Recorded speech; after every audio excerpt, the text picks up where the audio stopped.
Well, hello, District 11. Welcome to the first 100% virtual meeting of the year. Yes, I know what you're thinking. We have been virtual all year. So what do you mean by 100% virtual meeting? What I mean is that this is more like a webinar, almost like a podcast in a lot of ways, because I have no audience tonight. I am recording a session for the benefit of our area directors and division directors, but there's nobody out there physically listening to me while I'm recording this. I'm doing this though because I believe that we need to invest in the development and the learning opportunities for all Toastmasters. We just finished all of our club officer training, which has done an exceptional job again this year. And we don't really do anything for area directors and division directors after the first couple of months of the Toastmasters year. And it seems silly because we ask them to do so much. We ask all of you as area directors and division directors to do so much throughout the course of the year. And yet we don't necessarily invest nearly as much in you throughout the course of the year as what we do in terms of club officer training. This is a session that is 100% geared towards all of you that are area directors and division directors, although without a doubt, this is a message and this is a training that could certainly help anybody out there that is in any sort of leadership and or management position, any sort of club officer that's out there, anyone looking to be a club officer. This is certainly a message that should be able to resonate with all of you, and I hope that you get something useful out of this opportunity to just learn a little bit more about management and leadership.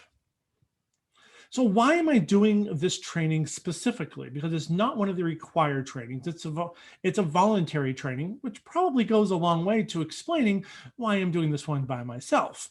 But why am I still doing this one, and why do I think it's important? Quite simply, it's because Toastmasters says that we are where leaders are made. Toastmasters is where leaders are made.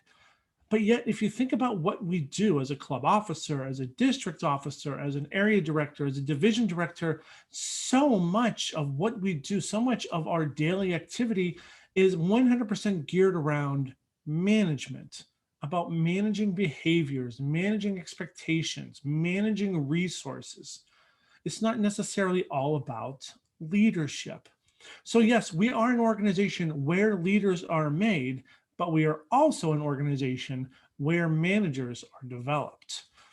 Yet we don't talk so much about the role of management within our clubs, within our organizations. So tonight we're going to talk a little bit about what that looks like, what managers do compared to what leaders do, how that plays out within Toastmasters clubs and area and division directors, and what you can get out of the opportunity to learn how to both manage and lead, because they are two very separate types of responsibilities. So what is it that a manager actually does? Well, there's a couple things that managers do. Probably the most important thing that managers do is they help us in the short term. Management is the act of aligning immediate behaviors in a predictable, measurable, and repeated process to ensure the efficient operation and the survival of what already exists. Now, I want to go over that last line again because that's really important. Managers ensure the survival of what already exists. Now, management is more of a short-term focus. So you're looking at what you already have out there and how do we ensure that this is going to last, not just right now, but it's going to continue to last in short-term increments into the future.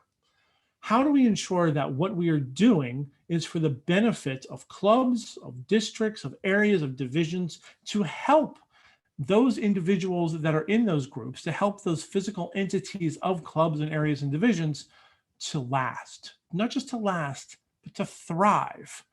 Management is all about those short-term actions, those short-term responsibilities, utilizing resources, divvying up resources to help in the short term, to help in the immediate future. Now, what do I mean by short term? Short term is usually thought of in the next, say, 12 to 24 months. So when you are looking at your club or when you're looking at your area, when you're thinking of short term, there are a couple of things that immediately come to mind. If you're a club, What are you going to have for a meeting next week? What speakers are you going to have? What evaluators are you going to have? If you're looking a little bit farther down the road, who are going to be your next slate of club officers? If you're looking even a little bit farther than that, where are we going to meet once we start meeting in person again? Are we going to be a hybrid club? Are we going to be an all online club? Are we going to ditch the Zoom altogether? And are we going to be just an in-person club?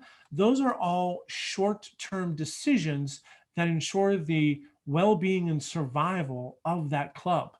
You're going to be making those decisions to help attract members, to educate members, to engage members, to engage the best of what your members have, and to help them move down an educational path so that what they're doing in the club isn't just for Toastmasters, but it's something that they can then apply outside of Toastmasters.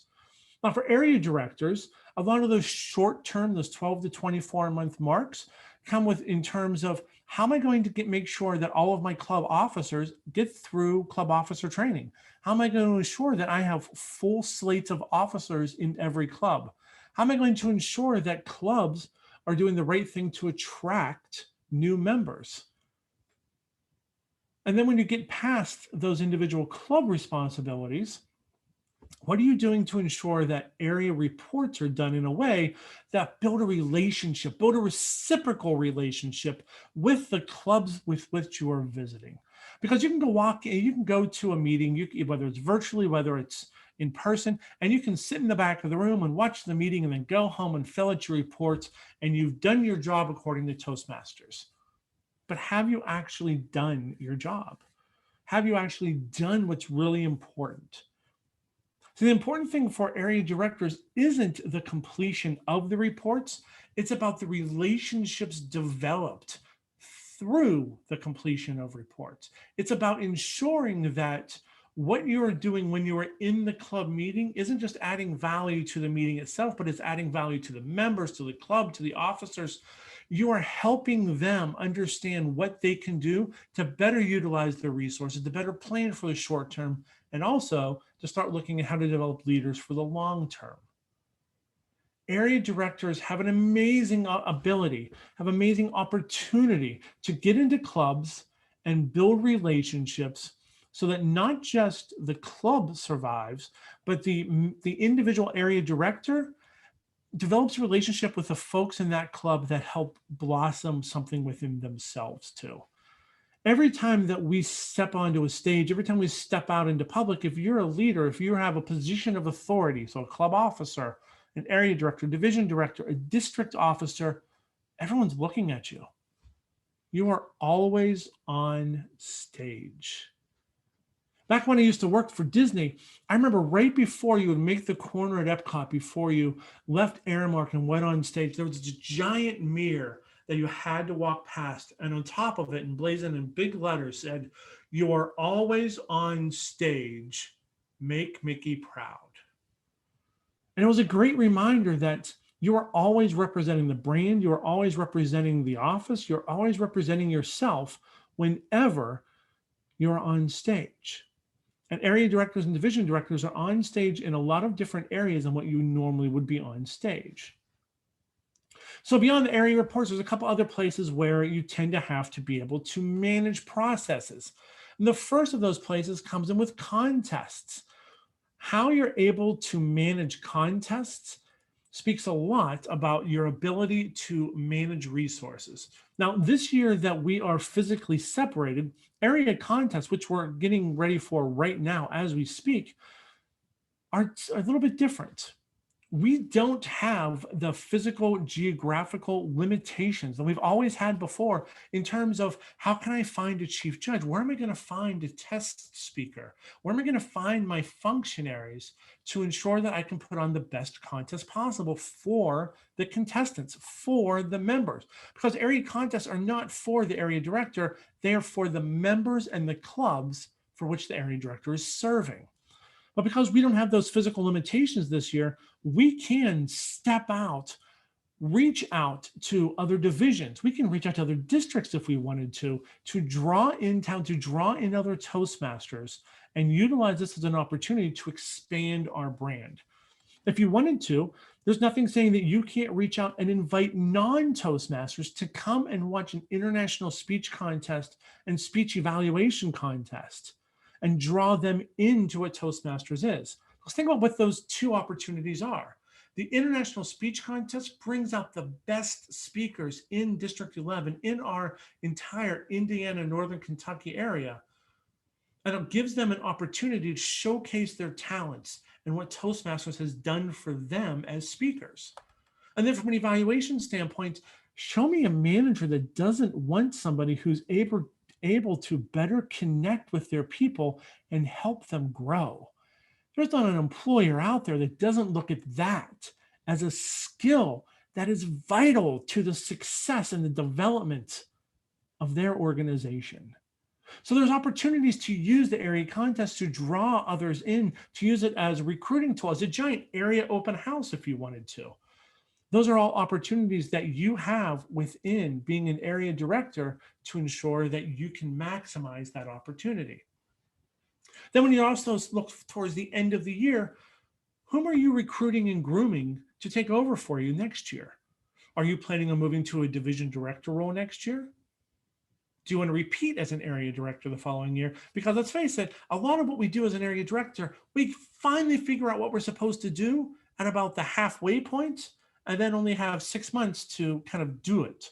So sometimes folks like to repeat as an area director. You figured it out one year, and now you're going to apply it the next year. All of those are short-term management capabilities of area directors. And if you notice, a lot of that is different from the way that Toastmasters tends to talk about these types of roles. We tend to talk about those as leadership roles. And we'll get into how they are leadership roles as well. But there's a lot of management in terms of finding resources, utilizing resources, building relationships, setting up an immediate short-term plan to ensure the survival and the thriving of every individual club and area and division that's out there. So there's a lot of management that goes along with each of these roles that we have. So beyond the management is short-term. It is nimble, meaning that just because you have a plan for today doesn't mean that it's going to come to fruition. If you've ever put on an area contest or a club contest, you know sometimes people don't show up.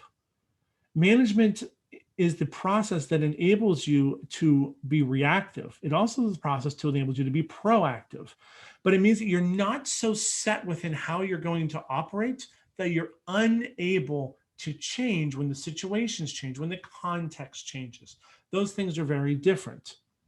You're solving the immediate problem that's right in front of you. You're very process-driven, very task-oriented to ensure that what you're doing is for the betterment of the club, of the people right now. It's for the short term, it's immediate. That's a little bit different than what leadership is. Leadership is more strategic. And it tends to be what we think about when we talk about what Toastmasters International does when we say that we are where leaders are made. Leadership is the act of aligning behaviors, values, goals, visions, missions, aspirations, and expectations to provide an organization with the requisite long-term direction, meaning, and purpose to its employees and constituents.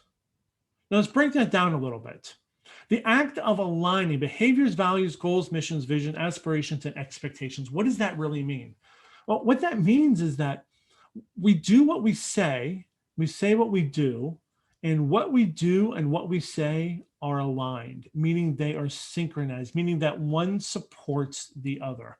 When you are aligned, you're able to unleash energy. And the way that I like to think about this, I think a great visual for this is Newton's cradle. If you've ever had a Newton's cradle, you know there's 5 balls in a 5 or 6 metal orbs in a row hanging from a string.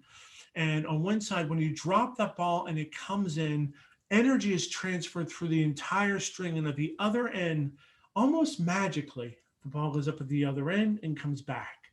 That energy is transferred back across all the orbs. And that first orb that went down goes up and back. Energy is transferred through the entire organization. But just like with a Newton's cradle, if you drop in something that is misaligned, meaning if you drop in, say, as those balls are going back and forth, you all of a sudden drop something in from the side, and it side swipes those balls, and all of a sudden chaos ensues and everything comes to a stop. The same thing happens in organizations. They happen in nonprofits like Toastmasters. They happen in your business. Whenever we create chaos, all of a sudden we slow down our progress. So the alignment between what you say and what you do has to also be aligned with what you expect, what you aspire to become, the values you hold and the values you talk about, and also the mission of where you're trying to go and what you're trying to do. When all of those are aligned and energy is freely transferred between them, magic happens. You're able to unleash potential energy that you could have never experienced before. Being able to bring out the best in someone else requires us to find the potential energy hidden within them. The best way to do that is through alignment.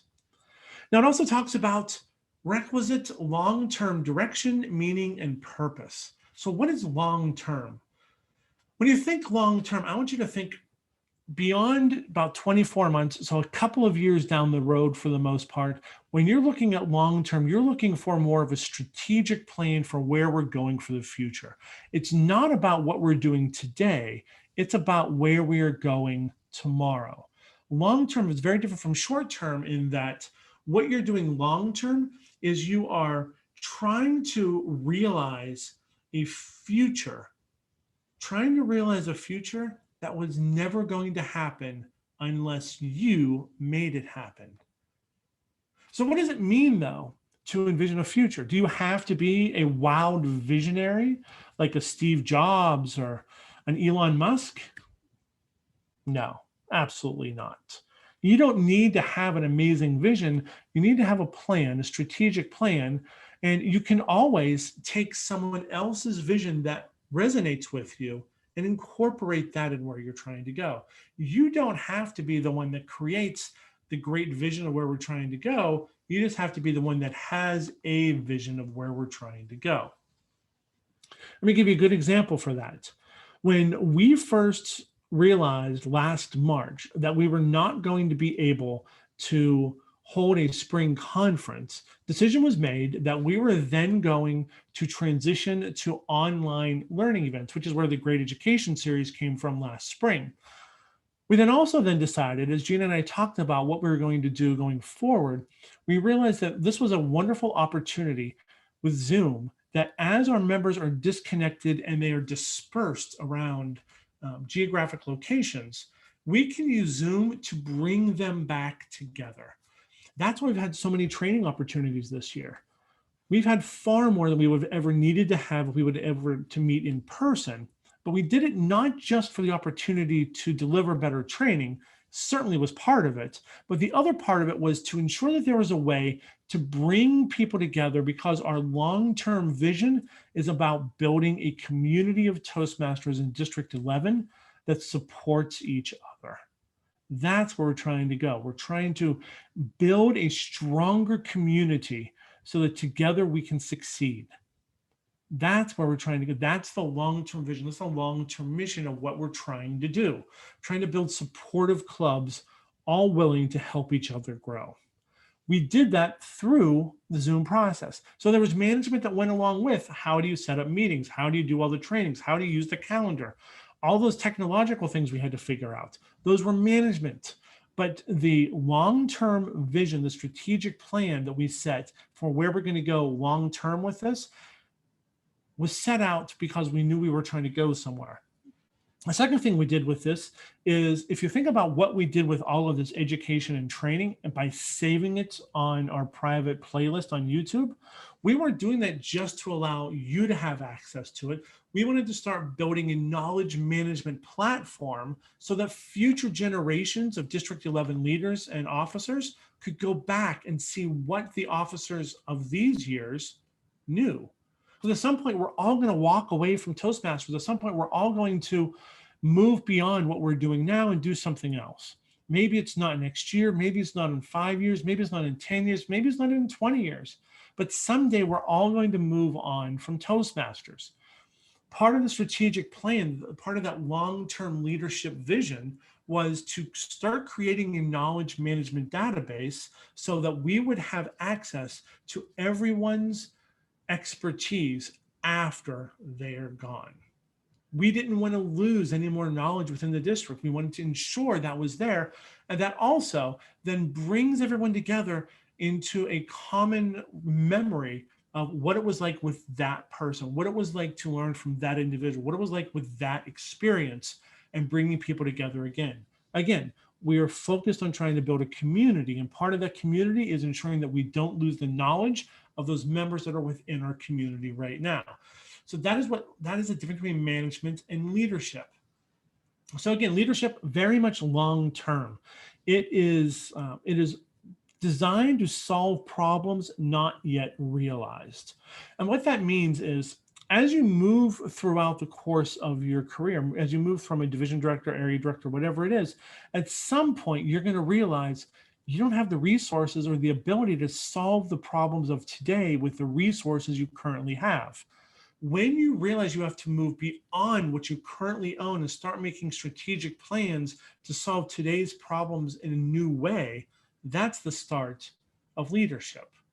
It's moving beyond what you can do now to realizing a future not yet realized. That's when you start to become more of a leader. Leadership is also very change focused. Leadership leading is a verb. It is not a noun. Anyone who leads knows that it is active. There's a difference between somebody who holds the position of power, which is authority, and somebody who actually leads. Being change focused means that you're not willing to accept the status quo or be stagnant with where you are. You see that there are opportunities for you to go someplace that you could not have gone before. And the goal is to be able to take everyone with you towards that new location, to cross the bridge, to make the jump from here to there. It is all change driven, and it can be very scary for some to accept that change is going to happen. But if we don't accept that change is going to happen, we're going to get left behind. It's going to happen as a district. It would happen as an area, as a club, as a division, as a Toastmaster, as a business person, as a family member, as a friend. Nothing stands still. Leadership helps us move forward. It's always forward thinking. And the last is that it is always vision oriented, meaning that there's always somewhere that you see you're going. In your mind's eye, as a leader, your job is to transfer only what you can see in your mind's eye to the masses. And you do that through language, you do that through action, you do that through presentation, you do it through behaviors. Your words matter. The words that you use to paint an image of where you're trying to go, why you're trying to get there, what the benefit is going to be once we reach that, wherever that is going to be, whatever that's going to entail, being able to do that inspires others to follow you. So leadership, it's long-term, it's strategic, it's forward-thinking, and it is always about trying to solve a problem that we don't yet have a resource or a solution for today.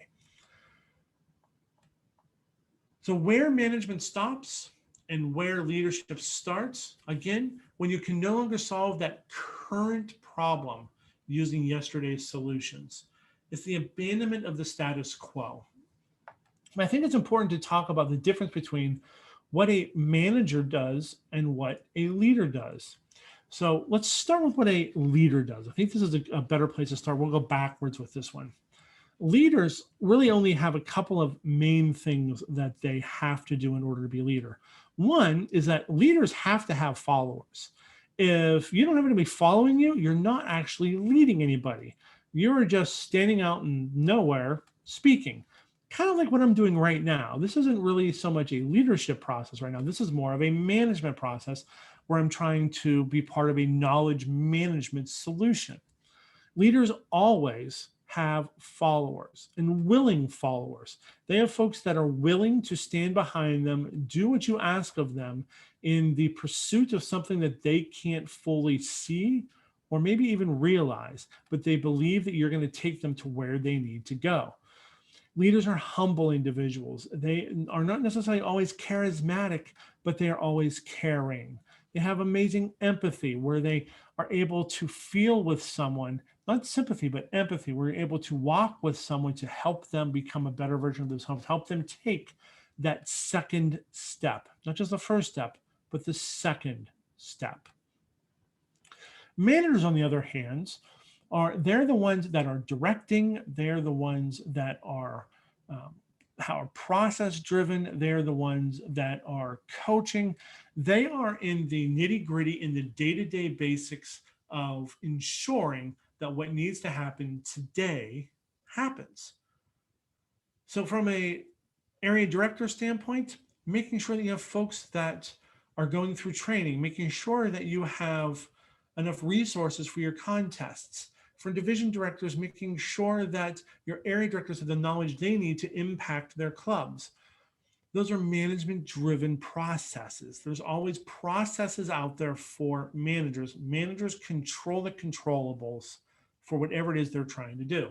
It's a big difference between leadership and management. Leadership, long-term focused, visionary, looking to inspire others to move.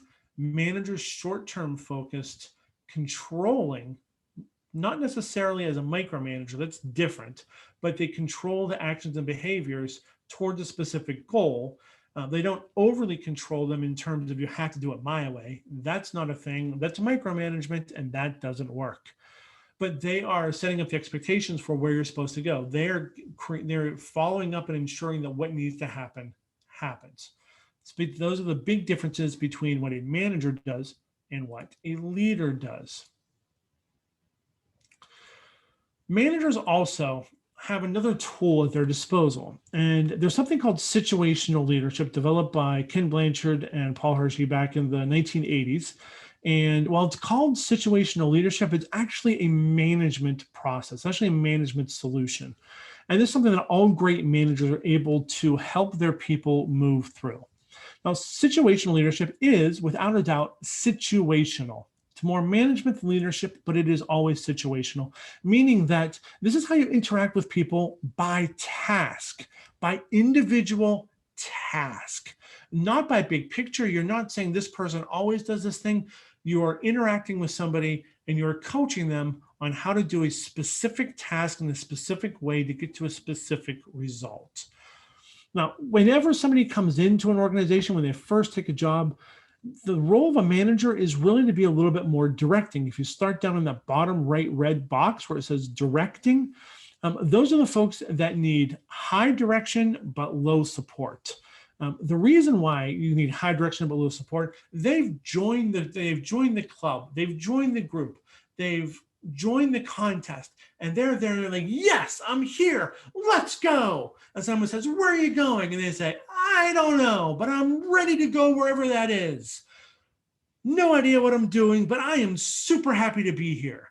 So the job of a manager for that individual in that task is to help give them the direction. They don't need to motivate anybody with that. They don't need to support them, but they do need to help direct them in terms of what it is you need them to do with that individual task. How do you be a timer? You need to sit down and tell them how to be a timer. Walk through it step to step.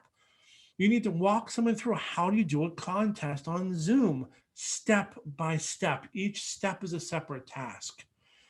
Eventually, after they're there for a little bit, they're going to start to realize something. Now, all of a sudden, they know what they don't know. And it starts to become a big deal. And there's when you have those folks that are like, I was so excited, but what did I sign up for? This is a lot of work. Some of you as area directors and division directors thought that partway through the first term, like, this is a lot of stuff we're asking you to do. But then at some point, we gave you enough support, we gave you enough direction, you started to figure stuff out. You started to learn what it is that you were starting to do. You had some confidence, you had still some drive to do it. You knew why you were there, but it was waning.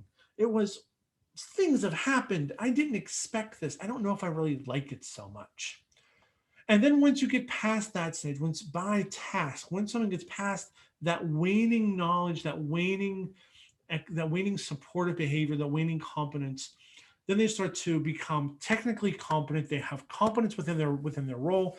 They know how to do stuff, but they don't necessarily want to do the stuff that they know how to do. There's a couple big reasons why that happens. One, it can be a punishment to do the thing. When you have somebody who always gets asked to do a specific task because they're great at it, it doesn't mean that they like doing that task. Being the only one to clean up after a meeting, not always fun. Competence, very high. Commitment, not so much. Those D3 behaviors, those S3 behaviors, where you don't need a lot of direction because the competence is there. What you need to do is support them. You need to cheer them on, remind them why they're involved in this individual process, why they're involved with your club, why they've come to a contest, why they're going to be a club officer, an area director, a division director, maybe why they're going to run for the trio. They have the knowledge, but yet they don't necessarily have they have the knowledge, but not the drive. You're trying to help them find that drive again. And then lastly, you get to a situation by task where the person knows how to do it and they want to do it. Just let them go. They say, I don't care if there's nobody on a Zoom call. I'm going to still record it because I think there's value in it. And I want to help our area directors and division directors get something valuable. I want to invest in them, even if they're not able to join me right now. That's more of an S4 behavior, D4 behavior, where you are focusing on just giving them some support, you're giving them some direction, but not a lot. They don't need to be constantly coached on how to do something. They don't need to be constantly inspired on why to do it, but they still need a little bit of recognition out there, because low support and low direction never means no support or no direction. So this whole situational leadership model, if you move somebody from a task as they first start going, yes, I can't wait, until I don't know what I'm doing, to I don't know why I'm doing it, to I can't wait to do it. And those 4 steps repeat on a regular basis, task to task to task. Now, sometimes folks slide backwards, though. You might have somebody that loves doing this thing, but then you realize they're the only one doing it, and it becomes a punishment, and they slide from that kind of delegating type of situation where you just need to give them low support and low coaching, and they slide back into, we need to help inspire and motivate them to help draw out those feelings, those internal feelings of motivation to why they're doing this in the first place. What is it? Not those external drivers, but the internal drivers that matter. This is a model that it's all through the corporate world.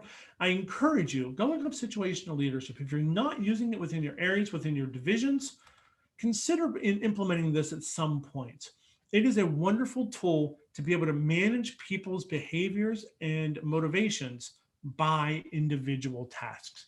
It will make you a much more effective manager, no matter what situation you are in. So those are all very important processes for how to manage. I think we've talked a little bit about how to manage and how to lead. So I want to leave you with a couple of things here. I want to leave you first with kind of what are the things, like a recap on what are the things that managers really do. I think there are a couple of things you can really take away from this. Managers focus on those day-to-day operations, the short-term projects. They are working on individual behaviors in the here and now.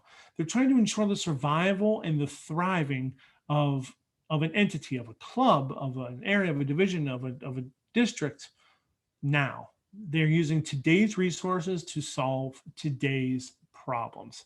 It's immediate, it's timely.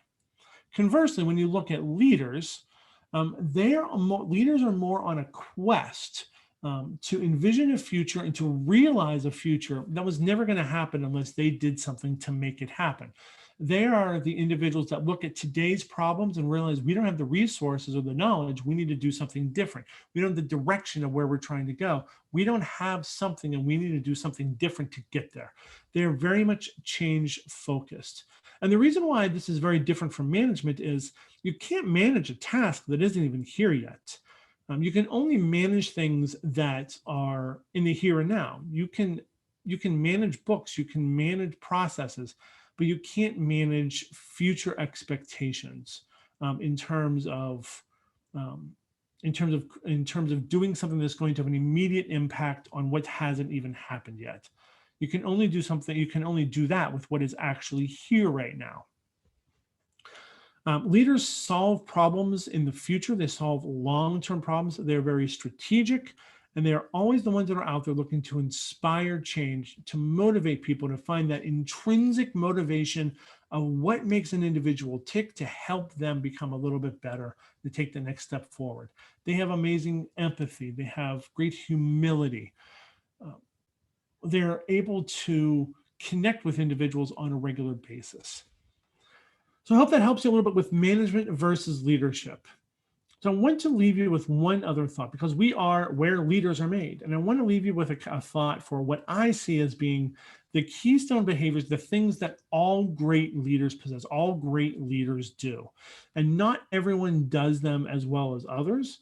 Some of them you need to work on all of them. Leadership is absolutely a skill that can be developed, just like management is a skill that can be developed. But I think there's 5 things, or 4 things really, that I think leaders do exceptionally well.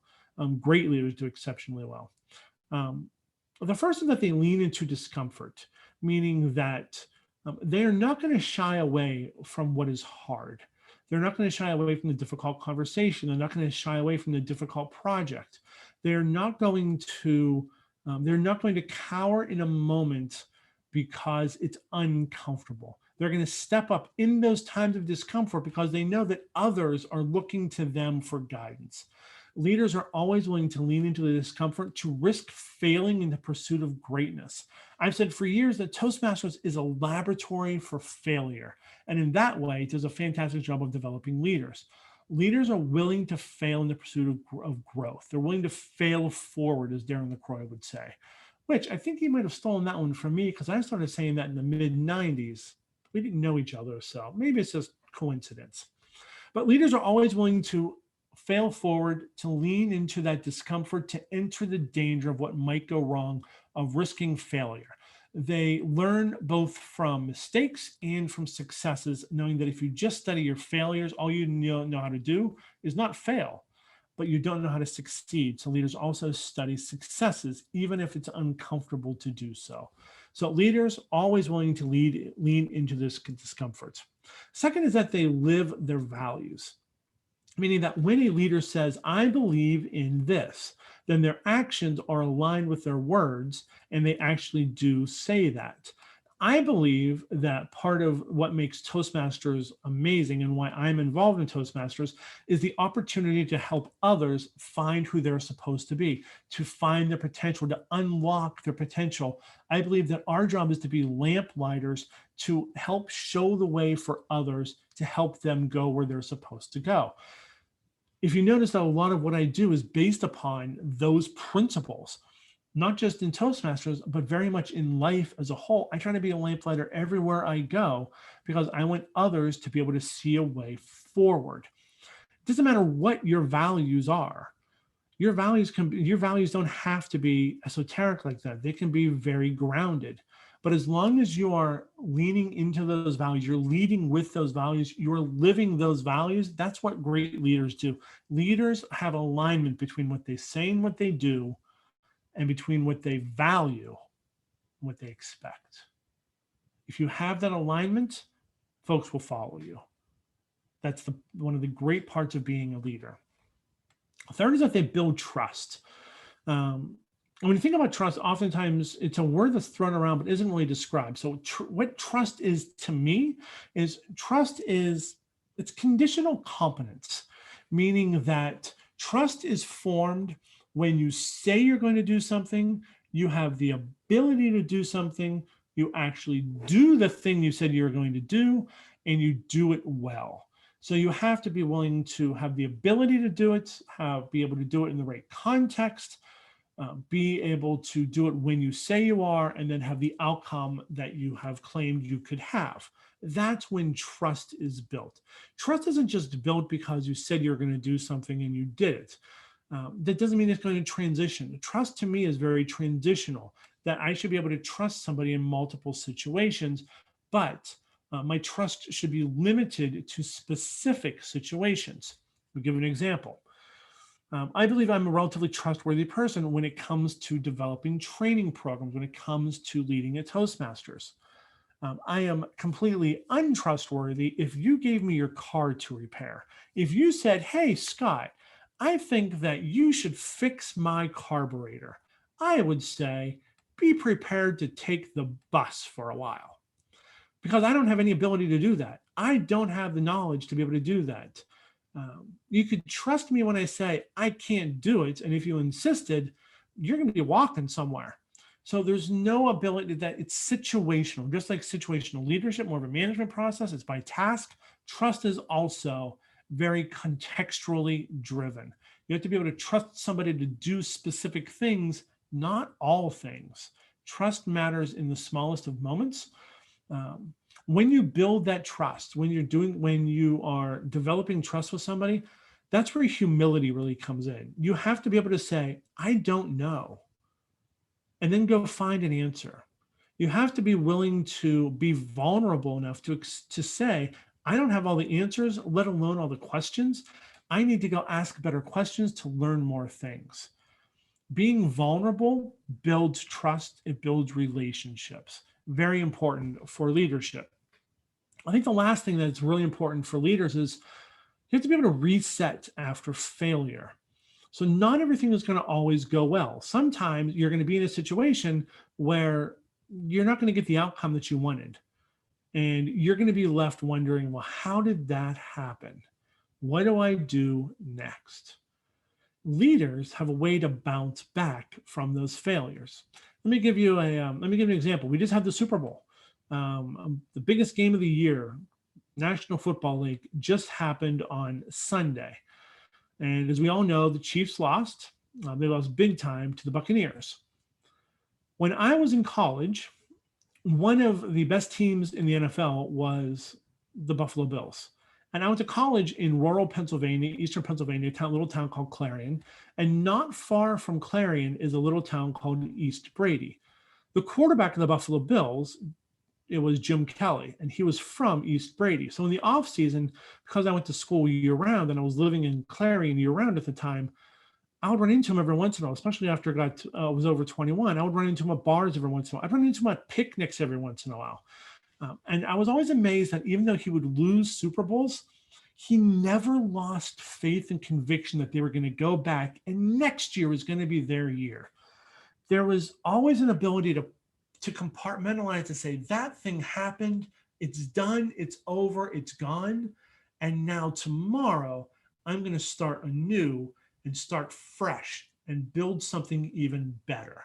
So leaders are able to realize part of leading is you're going to fail. Anytime you are risking stepping out of the status quo, anytime you are risking something new, there's a chance it's not going to work out. You might fail. And leaders are okay with that. They know that within failure comes lessons, and within lessons are learning. And if you learn enough, you can reset and move forward. They also look at what they did well and learn from those successes. So leadership isn't always just about learning from your failures. It's also learning about your successes. But when you do fail, leaders are able to put it behind them, start fresh, and move forward to something else. There can be amazing disappointment. It's not to say that you're not disappointed, but it doesn't mean that you're going to lash out because you failed. It's part of the journey. Failing is part of the journey. Doing something great requires you to push beyond your limits, to push your team beyond their limits. And sometimes you're going to push too far, and that's okay. In the right context, you can find a new way and you can push forward to grow. So I hope those lessons resonate with you a little bit. Again, I wanted to do this to try to give area directors and division directors a little bit of attention.